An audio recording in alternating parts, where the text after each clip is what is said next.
Rococò Veneziano è un gruppo di rievocazioni storiche. Riproponiamo i fasti del Settecento veneziano. Questa sera festeggeremo quello che per Venezia per più di 1000 anni è stato il Capodanno. Iniziava il 1° marzo.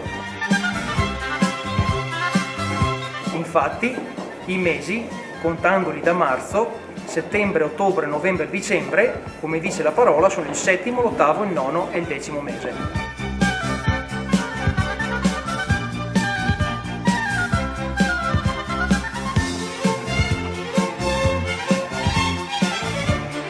Noi questa sera festeggeremo il Capodanno e sarà riproposto tutti gli anni al Castello di Bevilacqua.